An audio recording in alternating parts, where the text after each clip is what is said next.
Thank you for joining me for this edition of At Home with Kayla Price. And I had the best plans for holiday content for last week and this week, and the stars did not align. Unfortunately, what started out, and you may remember me mentioning a couple of months ago, we were going to do a little refresh on a bathroom. Well, it quickly turned into a big refresh and scrape of popcorn as well as new flooring. So we have dust everywhere. And to go along with the dust, we have furniture and stuff that was in drawers and closets, and it's just everywhere in the house with the dust. So we've got, stuff in the dining room and stuff in the living room, and it's a problem that's got to be solved quickly. So I was gonna take you along with me on some of my cleaning. Now, I've been cleaning all week, and I have pretty much, well, I'm kind of having a Groundhog Day experience where I clean one day and the next day I have to clean the same thing, and there's the phone. I'm not catching a break around here this week, but anyway, I thought I would share with you maybe some pre-Christmas house cleaning. If you've still got a little bit ahead of you, I have a lot of it ahead of me, but I also, if you're ready for just putting your turkey in the oven on Christmas Day, well, stay around. You can watch me work really hard to get my house ready for the holidays. So let me share with you what I've been up to, what I'm up to, and what I'm still up to, which is cleaning. I did have some little videos I've been dropping in of just how bad it is. You can see the dust trails here, there, and everywhere. And I am so thankful that Archie is a white dog, because other than that, he'd be a little dirty fur ball, but you really can't tell with his white fur that there's white dust everywhere. I do hope your house is much cleaner than mine. If you're in the same situation as I am, we may need to commiserate, or we may just need to roll our sleeves up and get going. But I really think we should definitely still be thankful, because we do have a roof over our heads, we have a house, and we have the opportunity to keep it clean. So join with me and let's get this house cleaned up.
Was to certain poor shepherds in the fields as they comforts nowhere. The angels did say, was to certain poor shepherds in the fields as they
with my cleanup of the house. I'm trying to get to a few projects that I've put off, such as dealing with these pumpkins. Now, it would be easy to throw them in the pasture, maybe the cows or birds would eat them, or I could just probably, what a lot of people do, throw them away. But I really wanted to use them, eat them if possible. So I have done a little research, and apparently all pumpkins are edible, some more tender than others. These are uncut pumpkins, so if you cut them into jack-o'-lanterns, that would not be anything you want to eat. But these are all still whole. So apparently you wash them, and a couple of different schools of thought. I usually would microwave them for a little bit to make them soft enough for me to cut, because I'm not the strongest person in the world. But I did look at a recipe online that said cut them into slices and then microwave so you can cut them into chunks. But I don't think I would ever get them cut into slices. So I'm gonna get going with washing, drying, microwaving, and cubing. I feel like I'll be more likely to use them as cubes. And even if I didn't want them as cubes, I could take the frozen cubes out of the freezer and then make them into the puree or soup or whatever it is I needed. So that's my plan. And not exactly a cleaning plan, but anytime you're dealing with something, I still feel like it's cleaning. So here we go.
Thanks again for joining me today.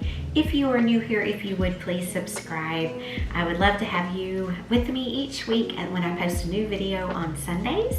And while you're there, if you would go ahead and hit the thumbs up, because that way I know you like this kind of content. So I am wishing you a wonderful holiday season full of merriment, peacefulness, and a dust-free home environment. Have a great week, and I will see you back again on Sunday with a new video. Bye.